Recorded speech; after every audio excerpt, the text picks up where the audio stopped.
धन्यवाद करने के लिए गए तो चौधरी साहब ने कहा था कि 100 रुपये पर 25 रुपये ब्याज के हिसाब से 4 महीने के 150 रुपये हो गए। अब कुल रकम में से 20 रुपये कम कर देता हूँ, शेष 130 रुपये दे देना। इस प्रकार सुदीप का पिता 25 चौका 150 ही समझता रहा, किंतु शिव नारायण मास्टर के पिता बड़े मिश्रा जी तो एक ढेला नहीं छोड़ते तब और कर्जदारों से बेगार अलग लेते हैं। सुदीप ने स्कूल में भी 25 चौका 150 ही बताया तो मास्टर शिव नारायण उस पर नाराज हो गए। उन्होंने यहाँ तक कह डाला, साले तुम लोगों को चाहे कितना ही लिखाओ पढ़ाओ रहोगे वहीं के वहीं, दिमाग में कूड़ा करकट भरा है। सुदीप ने 25 चौका 100 कहते हुए एक सांस में पूरा पहाड़ा सुना दिया। उस दिन के बाद उसके मन में एक उलझन सी पैदा हो गई।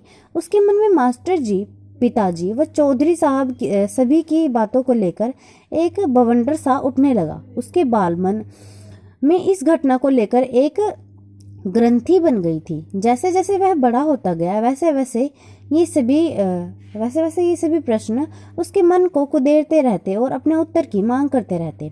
बस गांव के समीप पहुंच गई थी। गति अवरोध पर बस में झटका लगा तो सुदीप विचारों की दुनिया में से बाहर आ गया। उस बस से उतरकर वह घर की ओर चल पड़ा। वहीं जानी पहचानी गलियां थी, किंतु आज उसमें अधिक आत्मीयता अनुभव हो रही थी। घर पहुंचने पर वह पिताजी व माताजी से बहुत ही प्रेम व आदर से मिला। सुदीप ने वेतन के रुपए पिताजी के हाथ पर रखकर उनके चरण स्पर्श किए। वे बहुत ही गदगद हो उठे और उसकी माता को पुकार कर रुपए उसे दे दिए। उसने रुपए आंचल में रखे और सुदीप को गले से लगा लिया। सब खुश थे, किंतु उसके मन में एक खलबली सी मची हुई थी। वह चुप हो गया। उसे चुप देखकर उसके पिताजी ने उसकी चुप्पी का कारण पूछा। उसने कुछ नहीं कहा, केवल 25-25 रुपए की 4 ढेरियां लगा दी और कहा कि इन रुपयों को गिन कर बताओ कि ये कुल कितने रुपए हैं। चारों ढेरियों के रुपए को गिनकर उसने बताया कि 25 चौका 100 होते हैं। सुदीप के पिता की आंखों के सामने 30-35 वर्ष पुरानी घटना साकार होती थी। उस समय उनके हृदय में अतीत जलने लगा था।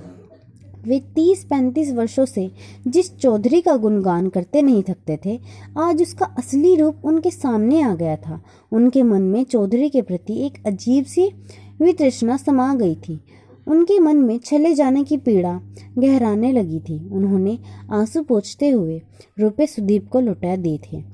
उनके हृदय में एक टीस उठी और मानो वे कह रहे हों, कीड़े पड़ेंगे चौधरी, कोई पानी देने वाला भी नहीं बचेगा। तो इस कहानी में हम ये देखते हैं कि जो गरीब लोगों का शोषण करने वाले अमीर लोग होते हैं, वह कैसे गरीब लोगों का विश्वास तोड़ देते हैं और उनके साथ विश्वासघात करते हैं।